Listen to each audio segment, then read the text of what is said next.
Hey, this is Leanne, banding my belly, coming at you with another video. I'm 12 days post-op now, and the last time I was on a video, it was just a couple of days before my surgery. So I wanted to check back in and let everybody know how I've been doing.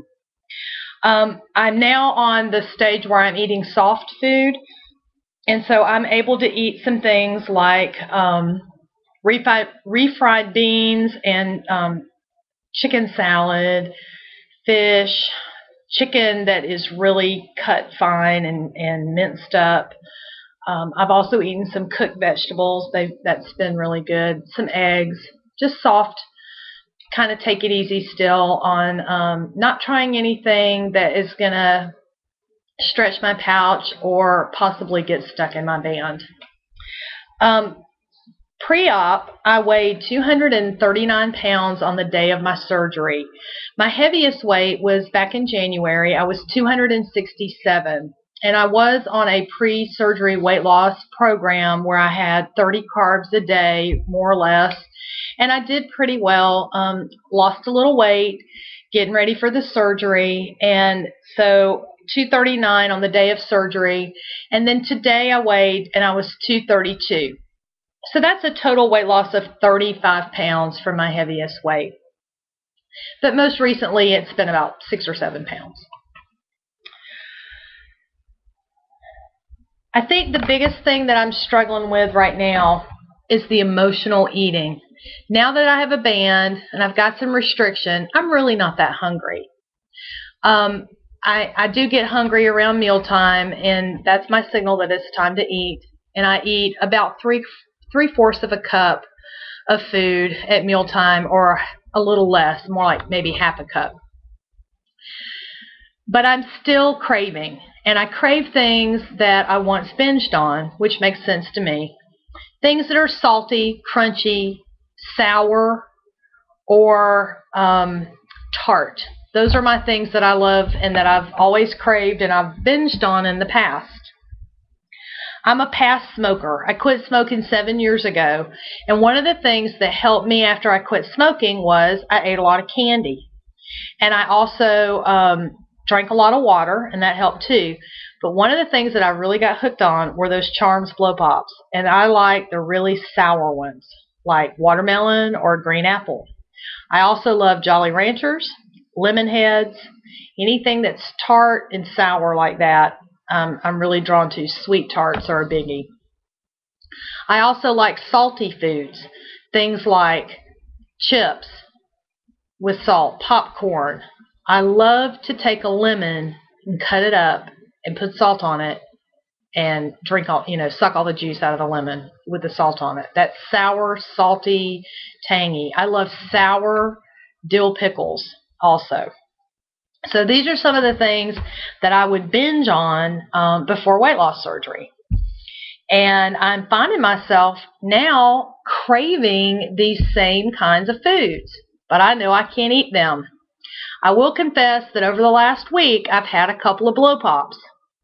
And, as I try to rationalize it, because you always have to, I find myself trying to justify my food addictive behaviors. And one of the things that I said was, well, at least I didn't gorge on a bag of chips or swallow anything that could have gotten hung on my band. I basically sucked the blow pop for over an hour, really enjoyed it. It was sour and good and just, what I was looking for. And then I chewed the bubble gum, and when I was finished with chewing the bubble gum, I spit it out. Now, I know I got carbs that way, and I'm trying very hard to keep my carb intake to 30 grams or less a day. So there it is. It's in my face. I know I struggle with emotional eating and what to do, especially at night. Once Johnny's gone to work, it's just me and the dog. So tonight I decided I'd make a YouTube video during this time. But I've got to figure it out. If food is no longer sitting in the front seat with me and I've put it in the back seat, what am I going to put in the front seat? What is going to fill that void in that time? What is going to make me feel what's going to fill that need that I have? I'm reading this really good book right now. It's called Eat It Up, The Complete Mind, Body, Spirit Guide to Life After Weight Loss Surgery. And it was written by Dr. Connie Stapleton. I ordered it from Amazon this week, and I got it downloaded onto my Kindle. And I've gotten through the first couple of chapters. And in this book, Connie Stapleton talks about how we have lost our authentic selves in the process of becoming obese people. And she talks about how our centers are off balance, our emotional center, our social center, physical center. All these parts of our mind, body, and spirit are off balance and off kilter for one reason or the other as a result of being obese. For myself, I do know a few reasons why I am more prone to addictive style eating. I am an adult child of an alcoholic. I don't make any bones about that. I bring all that baggage with me through my life. And I know that I'm prone to those addictive types of behaviors, and I have to really keep those in check.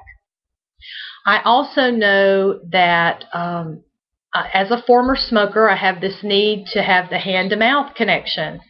And so when I feel anxious, bored, tired, lonely, sad, afraid, anything, when I feel any uncomfortable feeling, my first reaction is to reach out. And if I'm not going to reach out for a cigarette anymore, I'm going to reach out for something I can put in my mouth, which is typically candy, gum, or food. So I am struggling with this. I've identified it. It's been the hardest part of the last week for me. I can follow the rules that are written on the page in terms of what I'm supposed to be eating and the quantity. I don't want to do anything to damage my band or to hurt my pouch, and I want to lose the weight. So I'm glad that this has come up really, really early in my post-weight loss surgery so that I can start addressing it now. You know, I'd love to see more people make videos, especially folks that are a year or 2 years out that have had some success overcoming their emotional eating and overcoming their cravings and their binge eating. It would be really helpful for me. And so if you know of some folks that have made videos like this, if you would be so kind to send a response to my video and hook me up with those people so that I can go and try to find those videos so I can take a look for myself. In the meantime, I'm going to keep hanging close with my support group online, the Bodacious Bariatric Babes Band. I'm going to get in touch this week with my therapist and with my surgeon's office. And I'm also going to keep reading this book that I found it seems valuable, and I think I can learn a lot. I'm doing a good job getting more than a gallon of water a day. I'm hanging in there trying to get my protein up. I'm logging my food every day. So these are some things that I'm proud of. But the struggle is with the emotional eating at this point. I also have this very weird thing that's been happening to me the last couple of days. Especially noticed this last night when I went to a party with my husband and saw some friends that we haven't seen for quite a while. And I got some attention that I wasn't expecting. Of course, some of our friends knew I had had surgery, so they came over and greeted me and checked with me to see how I was feeling after the surgery. But there were quite a few people who were coming up to me going, "Wow, you've lost a lot of weight. What have you been doing?" They wanted to know the whole story. So I have to tell you, the weirdness of this is that I'm not used to all the attention. And then the other thing is that I really don't see it for myself. When I look in the mirror, I just don't see that I've lost that much weight. I know on the scale I've lost 35 pounds since January. I know that some of my clothes are fitting a little differently, but for the most part, I just can't see it for myself, even though my family members and friends are all saying that I look really different, that I've lost a lot of weight. So I've got to get some help with that, because I just think that's pretty weird that I can't see it for myself. So I'm hoping maybe after I watch this video, I can even see a little in my face. I don't know. I did promise my friends in one of my online support groups that I would do a whole body shot and let them see, you know, I'll try to back this this laptop up and see how that goes. But I did buy this new shirt yesterday at Torrid on the clearance rack, and it's a size 2, and I have been wearing a size 3 at Torrid, which is like a 3X. But so now I'm in a 2, and my shorts are a very, very loose 22.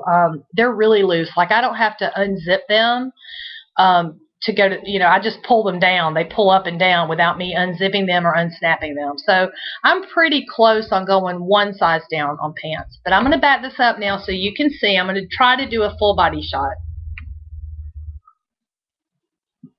Okay, so this is the size 2 top from Torrid. And my tummy's still a little swollen from my surgery here. And I'm in a 22. I'm going to hold my arms up so you can see. I'm in a 22 denim short from Old Navy, and they're pretty baggy. I think, you know, there's some room here, and they're baggy. I can just pull them right down to go to the restroom. I don't have to unzip them or anything. So I'm looking forward to hearing from folks. If you know of any videos out there that might help me with my binge eating, cravings, those kinds of things, emotional eating, and how you feel that time now. What if the food's not going to be in the front seat and I'm going to put it in the back seat? What's going to be in the front seat with me? And that's what I'm going to be working on for the next week or so, to figure out what am I going to do that's productive and that is not going to give in to these food cravings. And I'll check with you guys in another week or so. Thanks.